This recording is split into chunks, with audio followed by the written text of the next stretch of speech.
1999 தான் ஒரு எளிமையான ஒரு சின்ன ஒரு இளம் இயக்குனர் கௌதம் மேனன்றவரை சந்தித்தேன். அவர் ஆர்டி ராஜசேகர்ன்ற ஒரு கேமராமேன் மூலியமாக வந்தார் ஒரு விளம்பர படத்துக்காக.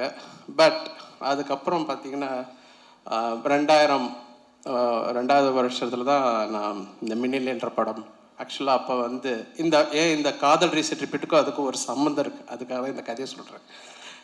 அப்போது அந்த படத்துக்கு கதாநாயகன் புதுசு மாதவன் அப்படின்ட்டு என்ன வேலையா அப்போ வரல, என்ன வேலையா அலைப்பாய்து வரல, சாரி ரீமா சென்றம் புது கதாநாயகி ஜியா மாதிரி. அப்போ டைரக்டர் புதுசு, கேமராமேன் புதுசு, நானும் புதுசு. ஒரே ஒரு ஸ்டார் அந்த படத்தில் ப்ரொடியூசர் வந்து ஜீன்ஸ் படத்தோடைய ப்ரொடியூசர் டாக்டர் முரளி மண்டவர், அவர் ஒருத்தர் தான், மீதி எல்லாரும் புதுசு. அந்த படத்தில் ஒர்க் பண்ணும்போது பாடலாசிரியர்களுக்கெல்லாம் எங்கள் நம்பிக்கை கிடையாது. உங்களுக்கு தெரியல, அவெல்லாம் பெரிய ஸ்டார்ஸ். அப்போல்லாம் போகும்போது அப்போ தான் ஒரு 3 பாடல் 4 பாட்டுக்கு அப்புறம் தாமரைன்ற ஒரு புதியவர்களை சேர்த்துக்கிட்டோம்.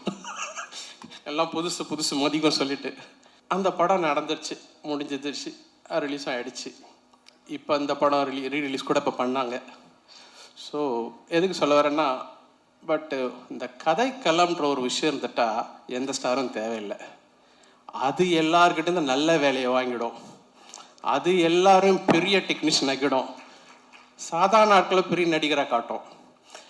பெரிய மியூசிக் டைரக்டர்ஸ் பெரிய ஆர்டிஸ்ட்லாம் சேர்ந்து ஒரு மொக்க கதையில் பண்ணோன்னா எல்லாம் காணாமல் போயிடும்.